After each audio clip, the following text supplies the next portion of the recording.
Eu sou a favor do banimento. Romário, Cajuru, sem punição, você não vai chegar a lugar absolutamente nenhum. Eu costumo dizer que a impunidade é a semente do próximo crime. Isso eu não tenho dúvida nenhuma, tá? Sem punição severa. Não adianta advertência, não adianta uma carta, não. Se você participar desses esquemas que prejudicam a credibilidade, prejudicam o resultado, prejudicam o trabalho sério de outros clubes, você vai ser banido do futebol. Eu não tenho dúvida disso.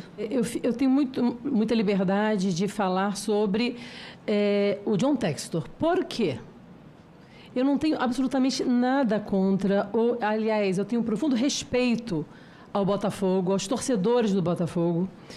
Mas eu fui eleita presidente do Palmeiras para defender, a Sociedade Esportiva Palmeiras. Nós fizemos uma denúncia também para que ele comprove o que ele está dizendo.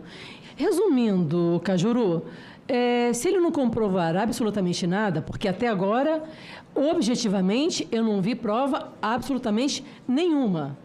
Eu desconheço, eu não vi. Sabe? Eu não tenho dúvida nenhuma que o John Textor teria que ser banido do futebol brasileiro. Porque é com essas denúncias irresponsáveis, criminosas, sabe? Isso ele afeta não só o Palmeiras, sabe? Ele afeta toda a credibilidade desse grande produto que é o futebol brasileiro. Medidas na esfera criminal, civil e desportiva. Nós vamos aguardar, porque estão em trâmite ainda. Nós não vamos desistir enquanto esse cidadão não for devidamente e exemplarmente condenado. Porque ele não vai ficar fazendo alegações sem provas absolutamente nenhuma, descredenciando 2 títulos que foram conquistados de uma forma com muito trabalho, de uma forma muito transparente pelo Palmeiras. Eu gostaria de saber se o Botafogo tivesse sido campeão, se ele estaria denunciando manipulação. Não, claro que não, sabe? O John Textor, ele tem que saber que ele está na história do Botafogo, tá? Na história do Botafogo. Porque perdeu um campeonato que estava na mão dele, sob responsabilidade dele. Então, ele vai ser lembrado pro resto da vida por esse episódio. Olha, eu sou obrigado a dizer o seguinte, para comprar uma briga com a Leila, você tem que estar preparado, porque ela se comunica muito bem. Ela é muito talentosa com as palavras, muito cuidadosa com as palavras, muito assertiva. Resumindo, eu acho que ela dá um show toda vez que ela dá entrevista. Ela sabe se comunicar muito bem. E ela tem deixado a situação do Textor em alguns momentos constrangedora, como ela fez na CPI, como ela fez no programa Roda Viva, do qual você participou. Sou obrigado a dizer que, por outro lado, o Textor nunca fez uma acusação diretamente ao Palmeiras, né? O Textor acredita que há manipulação de resultados que levaram às conquistas. Ele acha que os 2 títulos, ele defende que os 2 títulos do Palmeiras, nesses 2 títulos houve manipulação, mas ele nunca fez uma acusação direta ao clube. É bom deixar isso claro também. Ele disse que o Palmeiras foi o beneficiário. Agora, então, quem pagou, quem recebeu, quem fez? O Textor até hoje nunca falou sobre isso. Ele tem os relatórios dessa empresa Good Game, que é uma empresa de Lyon, e essa empresa tem 2 tipos de software. Já contei algumas vezes aqui, conto de novo, não tem problema, é importante explicar de onde vêm as denúncias que ele faz. Um dos softwares é simplesmente para dizer errou, acertou, aqui foi falta, aqui não foi. E como a gente já exibiu aqui no Seleção algumas vezes, nossos especialistas, o PC, discordamos do que essa empresa considera muitas vezes erro claro. Essa empresa, por exemplo, considerou que o segundo gol que o Botafogo marcou contra o Flamengo foi legal. E a gente aqui opinou que não, que o gol foi legal. Então, esse é um software. E o outro software dessa empresa, e eu já pude assistir a esse material, já contei aqui, é um software, segundo a empresa, segundo o Textor, capaz de detectar manipulação, comportamento suspeito de jogadores e de árbitros. Então, baseados nos relatórios desse segundo software que analisa comportamento de jogadores e de árbitros, o Textor está fazendo as acusações que faz de manipulação no futebol brasileiro. É sabido já há algum tempo, o Textor tornou público, inclusive, que esse relatório, por exemplo, aponta 5 jogadores do São Paulo naquela vitória. O vídeo que a gente vai exibir aqui, sem cortes, é exatamente da maneira como o John Textor divulgou. Vocês conferem agora.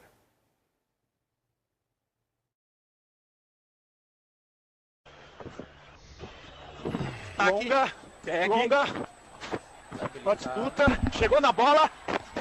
Atenção à tática. Falta o cartão amarelo. Jogador do Palmeiras, 2 correndo, Braulio, vira. Tá. A falta tá confirmada, tá? Gomes ele tá bem. Braulio, é um amarelo pra ele, tá? Puxa toda a camisa. Apesar que não tem mais defensor, tá? Ô, Graziano. Parar no momento do contato. A pressa é de vocês. A pressa é de vocês.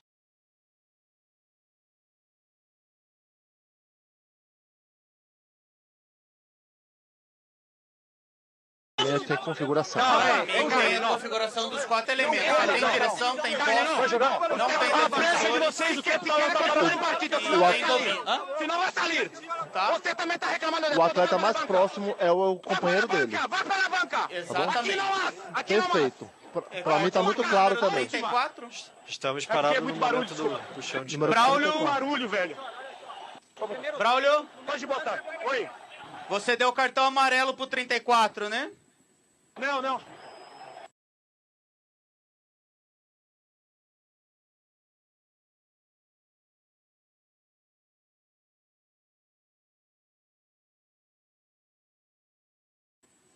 Sugiro revisão para possível doxo, tá?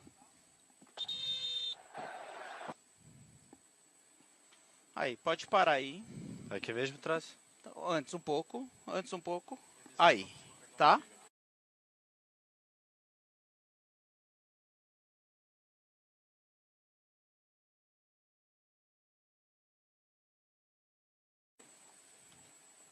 Já tô aqui, Traci. Aí eu vou soltar na marca onde tá falta, tá? Ele vai ter direção, não tem defensor. Beleza. Direção, possibilidade de dominar a bola. Distância e não tem defensores. Tem até Distância, o não tem companheiro defensor, com ele. Perfeito. Ele tá em divergência. Eu só não tinha claro pra baixa. mim a direção, que pra mim agora é claro. Tô voltando, Vou te mostrar então. abaixo. Isso, ele atinge e depois segura. Vai no gol lateral. O que tá falando, irmão? Vai no gol lateral. Pode ir. A direção é pro gol, tá entrando na área. Tô voltando com o cartão vermelho. Tens a tática pra fechar? Abre. Está aberto. A câmera tática. Não. Está aberto. 16,50. A câmera tática. Tô tá. voltando, pra mim é claro. Estamos a 16,50. A tática. Não. Pode pôr a Tá tudo bem, 7. tá tudo bem, já pego a direção. Ok. O jogador tem até possibilidade de passe. Ok. O jogador tem até possibilidade Tá indo de passe. até a bola, tá indo falta, pra área. Ó, pessoal, cabine, me escuta?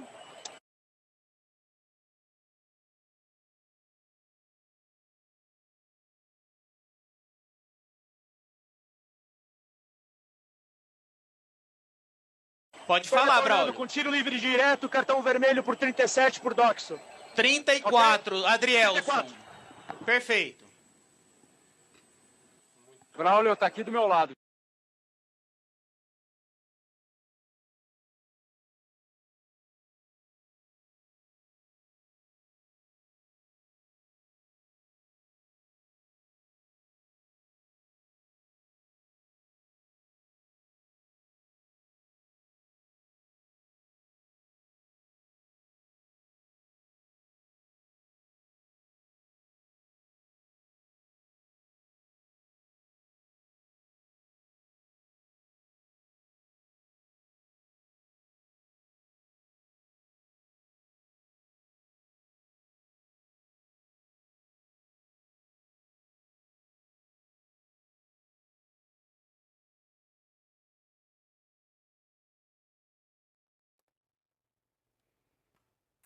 Vocês viram o tipo de material que o Botafogo tem e ali está escrito. Isso prova que uma imagem foi suprimida, isso prova, né? O nome do vídeo é manipulação do VAR. O que é doxo? Doxo é impedir uma chance clara de gol. E para que o jogador seja expulso por isso, a chamada falta tática, como o vídeo mostrou, ele tem que atender a 4 requisitos. Os 4 têm que estar ticados. O primeiro é distância ao gol. Se você considera que a distância ao gol é curta, né? Check. Tem direção ao ataque? Se sim, check. Probabilidade de dominar a bola? Se sim, check. Número de defensores. Tem outros defensores que possam impedir que o jogador vá direto ao gol ou dê uma assistência? Se você acha que só tem o goleiro, check.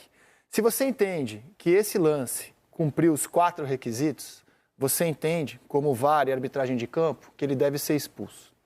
Ontem, o Salvo Espínola, que já foi nosso comentarista aqui, divulgou nas redes sociais a opinião dele. O jogador foi bem expulso, ele cumpre os 4 requisitos. Nosso comentarista de arbitragem, Paulo César Oliveira, também entende que se cumpriram os 4 requisitos. E eu peço que a gente mostre o ângulo da câmera que foi suprimido, insistir com o PC. Mas você acha que diante desse ângulo que o Botafogo insiste que foi suprimido, né? Você acha esse ângulo exatamente? Você acha que isso mudaria o julgamento da arbitragem? O PC opina que não mudaria, que mesmo que se tivesse exibido esse ângulo, o julgamento seria o mesmo.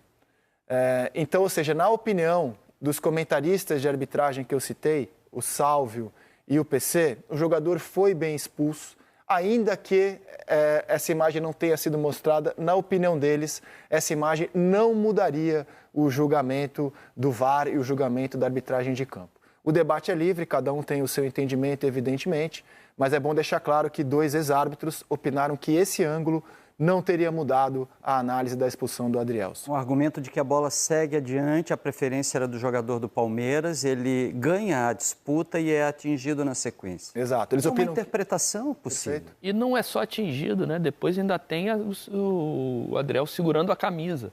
Porque tem esse primeiro toque na bola e aí na sequência do movimento pega na barriga do Breno Lopes, né? E depois com o braço esquerdo, quando ele sente que perdeu o lance, ele segura e puxa por trás o Breno Lopes. Então tem... Então, para você... E essa parte não fica clara nessa imagem, né? Tem que ver por outra, né? O puxão. E olha só, deixa claro, eu até acho que o VAR poderia exibir essa imagem, mas assim, o VAR exibe as imagens que ele entende serem suficientes ou necessárias para análise. Eu concordo com o PC e com o Sálvio, cara. Eu estava no estádio... E quanto estava o jogo? Estava 3-0, né? E faltava quanto tempo? Era comecinho do segundo tempo. O Botafogo ainda tomou mais 3 gols além desse. Foi. Além desse não, porque esse nem foi gol, né? O Botafogo tomou 4 gols. Tomou 4 gols. Eu entendo a interpretação. Em menos de 20 minutos, e a culpa é por causa de uma expulsão. Não, e outra, você está discutindo a interpretação. Tava 3-1. 3-1. Eu entendo a interpretação. A expulsão foi aos 30 do segundo tempo, já estava 3-1. Então, é possível você dar vermelho num lance como esse? A gente entende. Você teria dado vermelho? Eu não daria. Eu acho que é lance para cartão amarelo. Um por vez, gente. Você não daria vermelho? Eu acho que é lance para cartão amarelo. Martim, você daria vermelho? Eu acho que está bem expulso. Roger? Analisando, sim. Bem expulso? No VAR, né? No campo eu também acho. Eu ia de amarelo, mas no VAR... Então aqui a gente forma uma maioria pela expulsão, né? 3, Martim, Roger e eu entendemos não acho que o amarelo seja um absurdo. Também. Eu não acho o vermelho. O vermelho Sim. Futebol tem essas zonas cinzas aí. Do campo, o árbitro, na hora. No campo ele deu amarelo, aí o VAR chama para rever e ele dá o vermelho. Isso que eu acho errado no futebol brasileiro, sabe? Tem muito, né? Não. Mas calma, se o VAR entende que se cumpriu os 4 requisitos do DOCS, tem que chamar, cara. Sim, mas não é nenhum absurdo, era uma interpretação do árbitro, não tinha nada ali, o árbitro teve aquela percepção. Aí eu tô com você, Lino. Eu acho chato. Aí não é um erro claro e evidente para... Olha o tempo que isso tira do espetáculo, olha a chatice. Mas aí você acha chato, então, o VAR, porque o VAR existe para isso. Se o VAR entende que o juiz não expulsou um jogador que cumpra os 4 requisitos do DOCS, o VAR tem que chamar, cara. Era um amistoso.